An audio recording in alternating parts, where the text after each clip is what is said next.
dibilang dipesenin nih kepada belalang-belalang jangan merusakkan rumput-rumput di bumi atau tumbuh-tumbuhan atau pohon-pohonan. Iya. Gitu. Padahal kan tadi ya rumputnya udah hangus, udah habis ya. Iya, udah habis. Udah terbakar. Di Wahyu 8 ayat 7 tadi. Jadi ini penting sekali kita baca Alkitab itu jangan sekilas sambil lalu, tapi membaca secara detail, terperinci gitu ya, memperhatikan kata-kata, kalimat, susunannya dan sebagainya. Hanguslah seluruh rumput-rumputan hijau. Maka kesannya kan seluruh rumput-rumputan hijau di seluruh bumi.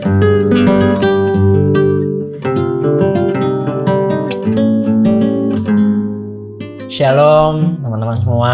Shalom. Kita kembali lagi ya dengan podcast kita, yaitu Jangan Ragu untuk Ragu-Ragu. Hari kita udah episode keberapa nih Jo? Ketujuh, Chris. Benar ketujuh. Ya? Iya benar. Benar-benar. Ini adalah episode kita yang ketujuh. Dan balik lagi, kita gak akan henti-hentinya gitu ya. Kita gak akan kekurangan topik kayaknya. Iya. Untuk saat ini kita belum kekurangan topik. Maka dari itu teman-teman boleh bantu kita untuk cari topik ya. Gitu. Kita hari ini bakal bahas apa nih Jo? Hari ini kita bakal bahas kitab Wahyu, Chris. Kitab Wahyu. Wow. Berat, kitab Chris, yang kayaknya. ya berat lah ya. Tapi menarik sih untuk dipelajari. Berat dan menarik sih. Nah, kita bakal bahas apa nih Jo? Ya, jadi dalam Wahyu ya, Wahyu 8 dan 9 ada satu kejadian di mana ketika malaikat meniup sangkakala, ada satu yang terjadi yaitu rumput hijau yang terbakar, Chris. Oke. Sesuai nih ya, topiknya kita udah gosong nih. Pakai baju hitam ya. Iya. Ini sudah udah gosong karena rumput hijaunya terbakar. Iya, benar. Dan apakah kita juga terbakar? Api roh kita ya yang terbakar-bakar ya. Iya. Kita Semakin roh kita membara. semangat membara. Membara ya, Chris ya. Oke, kalau gitu kita mungkin langsung masuk ke topiknya aja kali ya Jo. Oke, boleh. Sebelum itu kita lupa satu hal. Iya. Apa? Yang kita lupa?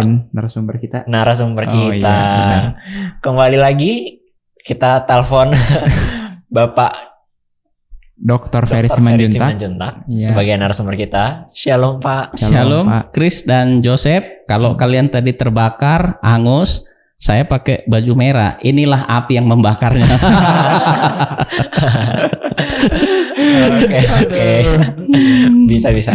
Karena benar, roh kita terbakar karena kedatangan Bapa ya. Oh iya benar. Karena kita dapat asupan makanan rohani dari Bapa. Benar, Makanya kita jadi terbakar, jadi hangus. Hangus akan kebenaran kita ya. Betul. Oke, kalau gitu, jadi Pak hari ini kita mau bahas tentang rumput hijau yang terbakar nih Pak. Ya. Di dalam Wahyu pasal yang ke-8 dan pasal yang ke-9 itu ada ya dua kejadian tentang sangkakala gitu ya. Dan itu menunjukkan kontradiksi dari tuduhan-tuduhan orang-orang di luar sana Pak. Ya. Mungkin sebelum itu boleh coba tolong dibacain Jo. Oke, saya bacain ya. Wahyu 8 ayat 7. Lalu malaikat yang pertama meniup sangkakalanya dan terjadilah hujan es dan api bercampur darah. Dan semuanya itu dilemparkan ke bumi, maka terbakarlah sepertiga dari bumi dan sepertiga dari pohon-pohon dan hanguslah seluruh rumputan hijau. Oke, berarti kalau bisa aku simpulkan di pasal 8 ayat 7 ini kan itu ya ada hujan es, tapi bukan cuma hujan es, hujan api. Ya. Itu ada hujan es dan api dan juga bercampur darah. Maka itu terbakarlah sepertiga dari bumi dan sepertiga dari pohon-pohon dan hanguslah seluruh rumput-rumputan hijau. Seluruh ya, Chris. Seluruh rumput-rumputan hijau. Oke, kalau gitu katanya berkontradiksinya itu sama pasal 9, Jo, pasal 9 ayat 4. Coba saya bacakan ya supaya kita boleh lebih jelas. Wahyu 9 ayat keempat. Dan kepada mereka dipesankan supaya mereka jangan merusakkan rumput-rumput di bumi atau tumbuh-tumbuhan ataupun pohon-pohon, melainkan hanya manusia yang tidak memakai meterai Allah di dahinya. Oke. I got it. Jelas. Jadi ya, di Revelation, ya benar Wahyu ya. Ya. Wahyu 9 ayat 4 ini kan lagi ngomongin tentang sangkakala yang kelima gitu ya. Iya, Yang benar. Dibilang malaikat yang kelima tuh meniup sangkakala. Terus di ayat 4-nya dibilang kepada mereka ini tuh bicara tentang belalang-belalang ya. Karena kan di ayat 3-nya dibilang dan dari asap itu berkeluaranlah belalang-belalang ke atas bumi. Gitu. Nah, terus dibilang dipesenin nih kepada belalang-belalang jangan merusakkan rumput-rumput di bumi atau tumbuh-tumbuhan atau pohon-pohonan. Iya. Gitu. Padahal kan tadi ya rumputnya udah hangus, udah habis ya. Iya, udah habis. Udah terbakar. Di Wahyu 8 ayat 7 tadi. Dibilangnya hanguslah seluruh rumput-rumputan hijau. Nah, ternyata bener nih. Ya, kita belum bisa bilang bener ya. Tapi kelihatannya benar, kelihatannya itu bertentangan, berkontradiksi. Nah, balik lagi kalau kita lagi bingung, kita selalu memanggil Bapak Dokter kita tercinta. Iya, benar Bapak banget. Dokter Ferry. Gimana nih Pak kira-kira untuk bisa menjawab tuduhan ini ya Pak? Karena kembali lagi kan kita percaya bahwa Alkitab itu nggak ineransi ya Pak, gitu, tidak ada unsur salah di dalam Alkitab tidak ada kesalahan sama sekali. Betul. Dan lalu bagaimana Pak kira-kira kita menjawab tuduhan ini? Ya, nah seperti tadi yang Christopher katakan ya, saya ulang lagi, bila seseorang membaca Alkitab atau ayat-ayat tertentu di dalam Alkitab, termasuk tadi ayat-ayat yang disebut sekilas dan sambil lalu, gitu ya. Jadi ini penting sekali kita baca Alkitab itu jangan sekilas sambil lalu, tapi membaca secara detail, terperinci, gitu ya, memperhatikan kata-kata, kalimat, susunannya dan sebagainya. Nah, jadi kalau kita hanya sekilas sambil lalu, umumnya orang akhirnya mendapat pengertian yang dangkal, gitu.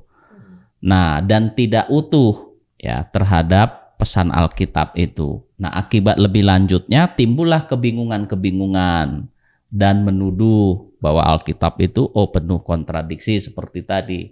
Kan sudah habis terbakar seluruh rumput-rumputan di seluruh dunia, ya. Ini kok tiba-tiba ada lagi rumput-rumputan. Nah, ini kan berarti terjadi kontradiksi. Nah, saya lihat begini, kalau kita baca Wahyu 8 ayat 7, sebenarnya ya wilayah geografis yang disebut itu dibatasi pada hanya terjadi di sepertiga bumi, gitu ya. Jadi peristiwa hangusnya rumput-rumput hijau hanya terjadi di sepertiga dari bumi. Atau untuk lebih jelasnya saya sebaiknya ulang saja lagi ayatnya ya. Wahyu 8 ayat yang ke-7. Kan di situ dikatakan, lalu malaikat yang pertama meniup sangkakalanya dan terjadilah hujan es dan api bercampur darah dan semuanya itu dilemparkan ke bumi. Maka terbakarlah sepertiga dari bumi dan sepertiga dari pohon-pohon dan hanguslah seluruh rumput-rumputan hijau. Jadi kalau hanya dikutip kata terakhir atau kalimat terakhir, hanguslah seluruh rumput-rumputan hijau, maka kesannya kan seluruh rumput-rumputan hijau di seluruh bumi. Tapi kan ayat itu berkata bahwa penghukuman itu diberikan untuk sepertiga dari bumi. Jadi kalau kita baca ini kan nanti ada 7 malaikat. Ya. Jadi setiap malaikat itu meniup sangkakala. Jadi 7 malaikat dengan 7 sangkakalanya kelihatan itu adalah merupakan representasi dari penghukuman Allah ya terhadap kejahatan di dunia ini di akhir zaman. Jadi ini malaikat pertama. Jadi terbakarlah sepertiga ya seluruh rumput-rumputan hijau. Jadi tidak benar ya bahwa di seluruh bumi rumput-rumputan hijau itu hangus terbakar. Jadi ini kan hanya sepertiga. Ya. Jadi masih ada 2/3 bagian dari bumi. Baik itu pohon-pohonan, rumput-rumput yang tidak terbakar. Sehingga nanti ketika malaikat kelima muncul meniup sangkakala, dan saat sangkakalanya tadi ditiup ya, maka muncul belalang-belalang yang dipesankan supaya jangan belalang-belalang itu merusakkan rumput-rumputan ya di bumi. Nah, jadi tidak kontradiksi sebenarnya ayat ini. Sepertiga yang terbakar, 2/3-nya belum gitu ya. Jadi penghukuman itu hanya untuk sepertiga di awalnya dari rumput-rumputan hijau yang terbakar. Ya, seperti itu jawabannya. Gitu. Wow. Oke. I got it. Oke. Ya, jadi bener ya, kelihatan banget ya. Ternyata Lagi-lagi ya. Chris. ternyata ada kata kuncinya lagi. Gitu. Kata kuncinya adalah jadi kali ini sepertiga. Iya bener banget. Tapi emang bener ya, berarti bener sebegitu pentingnya gitu untuk baca Alkitab tuh bener-bener detail, even sampai kata-katanya tuh nggak boleh terlewatkan gitu ya. Ya, harus teliti dan cermat kita bacanya. Bener gitu. banget. Setiap kata itu punya makna.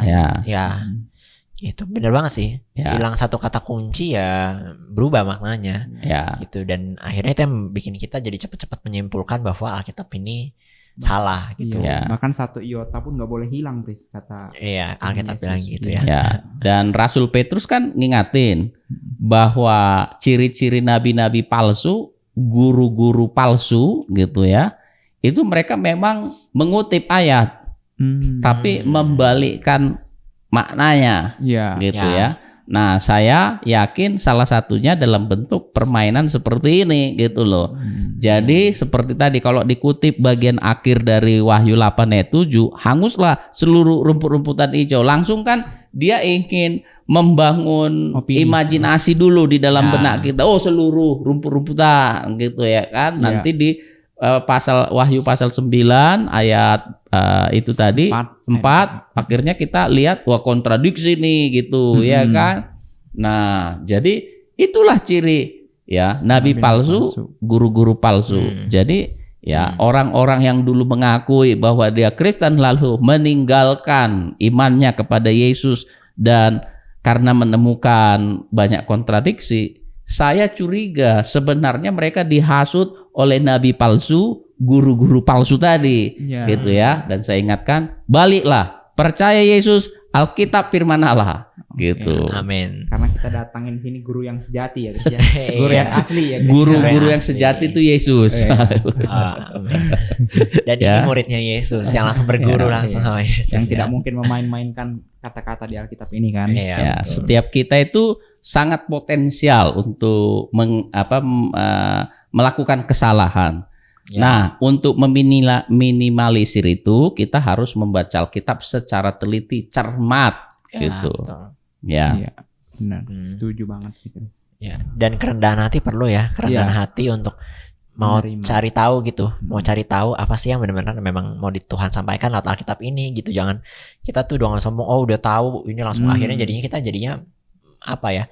Menaruh pengertian kita ke dalam Alkitab gitu, bukan kita yang belajar untuk mengambil pengertian dari Alkitab gitu ya. Benar, setuju guys. Wow, oke. Ini udah cukup dalam ya. Udah cukup dalam nih pembahasan kita. Dan clear banget ya. Dan clear, jelas betul. Banget. Nggak sama sekali nggak ngegantung ya. Iya. Lagi-lagi nggak digantung kita. Iya. Oke, kalau gitu mungkin episode kali ini cukup sampai di sini aja. Kita ucapkan sekali lagi banyak terima kasih kepada Bapak Ferry. Sama-sama Chris, sama-sama Joseph. Tuhan berkati. Iya Pak. Sebelum itu mungkin sebelum kita tutup kita mau sama-sama ingetin teman-teman juga untuk jangan lupa klik tombol subscribe di bawah gitu dan nyalakan lonceng notifikasinya supaya setiap video-video yang kita upload khususnya tentang series ini ya, series tentang jangan ragu untuk ragu-ragu, itu bisa teman-teman nikmati, itu materi-materinya bisa teman-teman mengerti dan teman-teman bisa punya iman yang bertumbuh ya. Amin. Di dalam pengenalan akan Kristus gitu. Pengenalan yang benar tapi pastinya ya. Itu kerinduan kita ya. Betul. Oke, kalau gitu kita pamit undur diri. Terima kasih buat yang sudah menonton. Kiranya Tuhan Yesus memberkati kita semua. Tuhan berkati. Tuhan memberkati.